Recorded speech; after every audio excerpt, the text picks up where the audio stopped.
From finely crafted pistols to last-ditch prototypes, this is the full story of Germany's World War II arsenal. Every weapon they fielded revealed in one video, starting off with pistols, handguns, Luger P08, a classic profile, highly prized by Allied soldiers as a war trophy.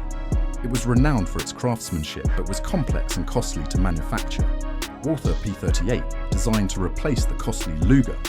It was simpler, cheaper and more robust, becoming the standard German military sidearm throughout the war. Walther PP and PPK. These pistols served mainly as sidearms for high-ranking officers, military police and the Luftwaffe. The PPK variant is famously associated with covert operations. Mauser C96, known for its distinctive wooden holster stock, often called the broom handle. While an older design, it still saw service, especially with support units. Mauser HSC, a compact, reliable double-action pistol. Its sleek design and concealed hammer made it popular for police and naval use. The next one, Sauer 38H, featuring a unique decocking lever. This was a streamlined high-quality pistol popular among Luftwaffe and Wehrmacht staff officers. Dreiss M 1907, an aging pistol used primarily by rear echelon troops and police forces during the war, reflecting Germany's severe need for any available sidearm. Continuing with submachine guns, Maschinenpistole. MP38, the first major German submachine gun of the war. Its distinctive ribbed receiver simplified construction, though it was still a complex weapon. MP40, an evolution of the MP38. This model optimized production through greater use of stamped steel parts. It became synonymous with the Blitzkrieg soldier, MP18, an old veteran.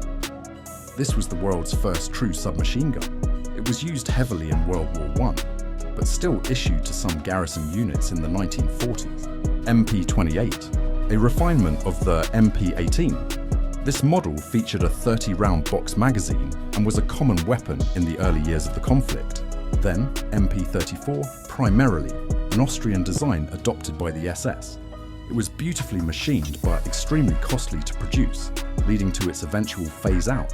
MP35, another early war design, often confused with the MP34. This used a unique bolt-action style loading handle on its right side.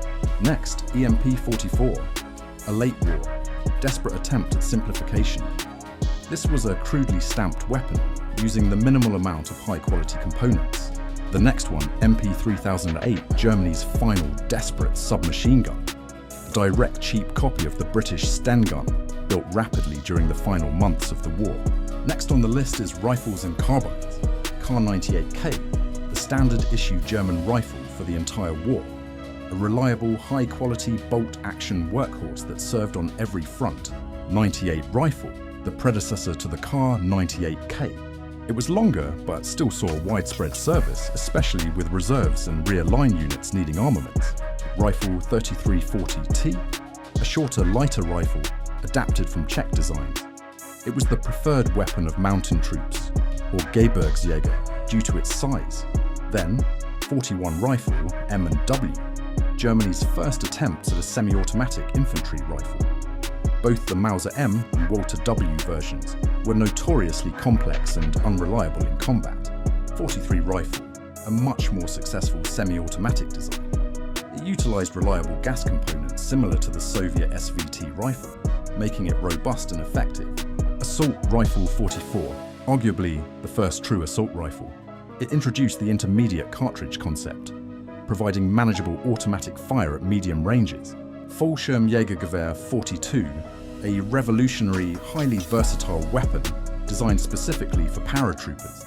It could operate as a rifle, a light machine gun, or a submachine gun. Sturmgewehr 45, a late war prototype designed to use less material and effort than the St. G 44.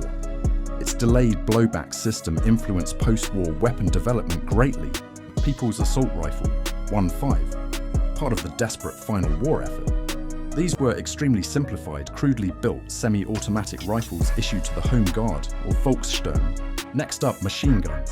MG34, a masterpiece of machining and engineering. This highly complex weapon served as both a light and heavy machine gun early in the war. MG42, nicknamed Hitler's buzzsaw. Designed for mass production, This gun achieved a terrifying rate of fire, dominating infantry firefights across all fronts. MG-08, a venerable water-cooled heavy machine gun dating back to World War I, still served in static defensive positions and fortress emplacements. MG-13, a conversion of the obsolete World War I era Dry's light machine gun.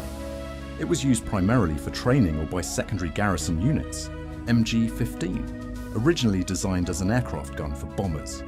This model was often repurposed for ground use, particularly by the Luftwaffe's ground forces. Next, MG-81, an extremely high rate of fire machine gun designed specifically for aircraft turrets. It saw limited conversion to ground use late in the conflict. MG-45, a fascinating, highly simplified prototype. It aimed to be the successor to the MG-42, using less raw material and boasting an astonishing cyclic rate of fire. MG-08-15, the lightweight version of the MG-08. Like its predecessor, this heavy water-cooled gun was relegated to static defense roles throughout the war. Now let's look at grenades and explosives. Stick Grenade 24, the iconic stick grenade, or potato masher. Its handle allowed soldiers to throw it farther and ensured it rolled less upon landing. The next one, Stick Grenade 43, a simplified late-war version of the stick grenade. It omitted the belt clip and some safety features to speed up manufacturing during shortages. Egg Grenade 39, nicknamed the Egg Grenade. This small, compact grenade was easier to carry in large quantities than the heavier stick variants. Bundled charge, meaning concentrated charge. This was a bundle of 6 stick grenade heads wired around a single activated handle, used primarily for bunker busting. Then S-mine, famously nicknamed the Bouncing Betty by Allied troops. When triggered, it launched into the air before detonating at waist height, spraying lethal shrapnel. Plate mine, Germany's standard anti-tank mine series. The names reflect the model year, each iteration providing better resistance to handling and detection. Bar Mine 43, known as the Regal Mine or Shoebox Mine. This long rectangular anti-tank mine was highly efficient and effective against tank tracks. Then Goliath, a remote-controlled demolition vehicle. This small motorized bomb was driven into enemy positions, then detonated for massive anti-fortification effect. Blinding device, 1H-2H, smoke and blinding grenades. They were used effectively to obscure infantry movements or temporarily disorient tank crews during an assault. Then, Anti-Personnel Mine 42, a simple, mass-produced anti-personnel mine made mostly of wood, making it extremely difficult for Allied sappers to detect with standard metal detectors. Anti-Personnel Mine 43, an anti-personnel mine designed with a concrete or glass casing.